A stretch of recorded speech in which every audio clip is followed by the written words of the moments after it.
Escuchemos, es una charla que grabamos el día de ayer con Luis Madrazo Layuz, jefe de la Unidad de Planeación Económica de la Secretaría de Hacienda y Crédito Público. Déjame explicarte primero de qué se trata el reporte del Fondo Monetario. Es un reporte que se llama el artículo 4 y tiene que ver con una revisión que hace el Fondo Monetario Internacional de todos los países con periodicidad y va revisando pues básicamente con una periodicidad anual. El Fondo Monetario visita cada país, recopila, analiza la información económica y financiera, se reúne con las autoridades y van revisando sus políticas macroeconómicas que son tan importantes. Esto empezó desde 1978. ¿Qué destacaríamos de la evaluación? Pues que básicamente el Fondo Monetario reconoce que hay un proceso muy importante en la agenda de reformas estructurales y, sin embargo, también subraya que hay pues riesgos externos. La autoridad del Fondo Monetario evalúa el desempeño macroeconómico y subraya que hay un compromiso de las autoridades muy importantes con una consolidación fiscal, es decir, con ir reduciendo el nivel de déficit y con esto poder estabilizar el nivel de endeudamiento. También destaca que la postura de política monetaria es apropiada y ha contribuido a mantener la inflación baja. Y por último, déjame destacar, revisa el sistema financiero, en que incluye a los bancos y otros intermediarios, y señala que se mantienen niveles de capitalización y de liquidez adecuados. Entonces, en suma, realmente lo que vemos es una sólida implementación de las reformas estructurales, políticas macroeconómicas sólidas, tanto política fiscal como política monetaria, y finalmente un sector financiero también sólido. Sobre los mismos va haciendo algunas recomendaciones de política y sobre las cuales en general estamos atentos a revisarlas, pero en general es una revisión positiva para México, habla de las fortalezas del país. Y ahora, lo que sucedió, el INEGI dio a conocer el crecimiento al tercer trimestre.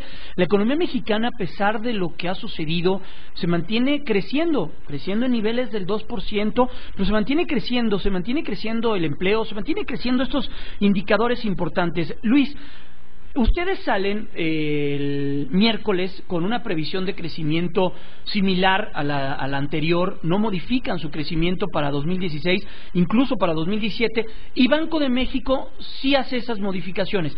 ¿Por qué esa diferencia de visiones de dos instituciones sumamente importantes en las políticas públicas en el país? Yo te diría que en realidad no hay una diferencia importante. Déjame señalar primero, para 2017 nosotros no ratificamos y no actualizamos nuestra estimación porque esa ha sido nuestra política y no tiene que ver con el objetivo de la Secretaría de Hacienda. La Secretaría de Hacienda, ¿por qué hace estimaciones del Producto Interno Bruto? Para poder anclar principalmente la discusión de política fiscal. Dado que ahorita no tenemos nueva información sobre el año 2017, simplemente no se tocó, no se actualizó, no se ratificó. Entonces, ahí ha habido como que algunos comentarios de que ellos hicieron una cosa y nosotros otra. Desde hace muchísimos años en la Secretaría de Hacienda no se actualiza el crecimiento del año siguiente al final del tercer trimestre, porque nosotros lo hacemos para anclar nuestra discusión de política fiscal que tiene un ciclo básicamente anual. El banco tiene otra naturaleza, ellos hacen política monetaria básicamente todo el año y se ven forzados de estar actualizando su marco macro con mayor periodicidad. Ahora, sobre 2016, efectivamente ellos hicieron un ligerísimo ajuste, y vamos a decirlo con toda claridad, de 0.05% en el punto central de su estimación. Y nosotros no hicimos un ajuste en el rango de nuestra estimación. Entonces, en realidad las diferencias son muy menores. Cada quien hace, por supuesto, un análisis independiente. Hay mucha incertidumbre y por eso es normal que haya algunas pequeñas discrepancias, pero realmente son muy pequeñas. Ahora, sobre el crecimiento, nosotros tenemos un rango de crecimiento para este año de 2 a 2.6%. El punto central es 2.3%. Lo mantuvimos. ¿Qué explica que lo hayamos mantenido? Bueno, ya tenemos el crecimiento de los primeros 3 trimestres del año, 3/4 partes. Y en ese periodo el crecimiento fue precisamente 2.3% anual. Entonces ya en 3/4 partes del camino está en el centro de nuestra estimación. Segundo elemento, en el margen, es decir, con la información más reciente, vemos que el crecimiento del Producto Interno Bruto del tercer trimestre con relación al segundo fue de 1%. Si esa tasa la anualizas te da más de 4%. Lo único que esto quiere decir es que hay una aceleración de la economía del segundo al tercer trimestre. Entonces, ya tenemos 3 trimestres de crecimiento, de hecho del segundo al tercero aceleró la economía y por lo tanto no vemos ningún elemento para ajustar nuestro rango, que va de 2 a 2.6 con un punto central en 2.3, que es básicamente lo que se ha observado hacia la fecha. En ese sentido, creemos que es una estimación realista, y eso aplica de nuevo para 2016. Para 2017 simplemente no nos pronunciamos, ni ratificamos, ni actualizamos, porque no tiene una cabida en la política fiscal del gobierno federal el estar actualizando muy seguido. Los bancos privados sí lo hacen, claro, por motivos especulativos. Esa es otra función. Claro, estamos platicando con Luis Madrazo, él es jefe de la Unidad de Planeación Económica de la Secretaría de Hacienda y Crédito Público. Don Luis, los motores de la economía mexicana, vemos niveles de los datos de ANTAD han sido muy importantes, venta de vehículos muy importantes. ¿Qué está pasando en el mercado interno? ¿Cuáles son los motores que nos permiten crecer estos niveles cercanos o superiores al 2%? Mira, los componentes, si lo vemos por el lado de la oferta, vemos claramente que el sector primario, es decir, el sector agropecuario, creció 5.3% anual, tiene una dinámica muy sólida. El sector de los servicios, que está muy relacionado con la dinámica interna, con el mercado interno, aumentó 3.4% anual. Entonces, y si vemos el trimestral, es 1.4%, si lo analizas son tasas superiores al 5%. Por el contrario, la producción industrial disminuyó 0.8% anual. Entonces, lo que vemos es una producción industrial que se ve afectada principalmente por la producción de petróleo, que sí ha seguido bajando, lleva bajando la producción de petróleo más de 12 años, estamos esperando que se estabilice el año que entra con la reforma energética y vuelva a crecer, pero sobre todo tenemos una debilidad de las exportaciones por una debilidad de la demanda global y en particular en nuestro principal socio comercial, Estados Unidos, la producción industrial de ellos, que está muy asociada a la importación de productos intermedios nuestros, tiene un decrecimiento para este año de más del 1%. Entonces, la producción industrial se ve,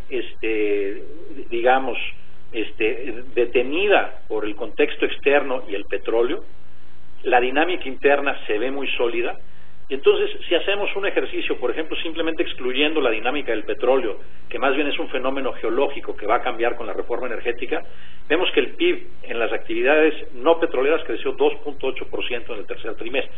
Entonces, está muy localizado los factores por los cuales la economía no está creciendo más. La dinámica interna, el sector agropecuario, el consumo van muy bien.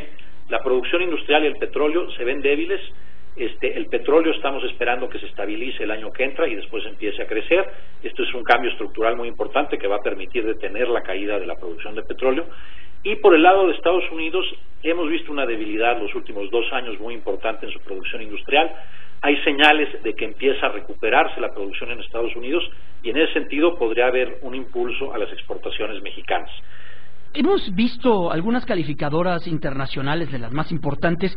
¿Existe el riesgo de perder la calificación para México en el 2017 por otras situaciones? Por los fundamentales los tenemos sólidos, baja inflación, ahí van caminando las cuestiones, pero el tema del endeudamiento, reflejo del PIB, ¿esto nos hace ruido y le hace ruido a la Secretaría de Hacienda?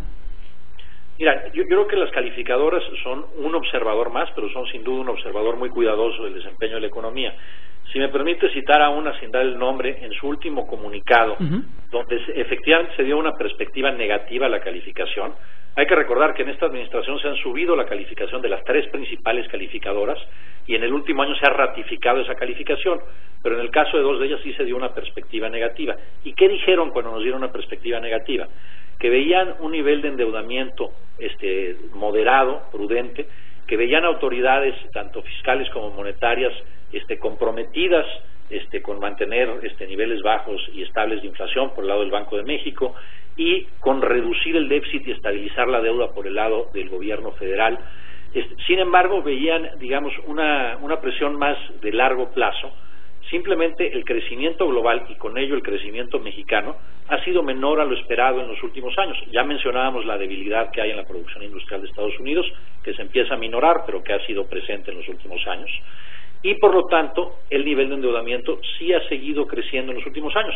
Hemos incurrido en déficit, digamos, así se previó, pero el impacto del déficit, es decir, qué tanto más gastamos sobre lo que recaudamos, pues se va acumulando deuda, ha sido mayor al esperado por dos factores. Uno, porque hemos crecido un poquito menos de lo esperado, pero también porque ha habido una depreciación del tipo de cambio. Entonces, la parte de la deuda, que es relativamente pequeña para México, que está denominada en moneda extranjera, principalmente en dólares, ha subido. Entonces, sí tienen una perspectiva, quieren observar cómo se da la consolidación fiscal, quieren observar cómo siguen evolucionando las políticas responsables en México y señalan que si se cumplen estas políticas responsables y esta trayectoria de la deuda que buscamos estabilizar el año que entra, eso es consistente con mantener la calificación, pero están a la expectativa de que se implementen correctamente nuestras políticas.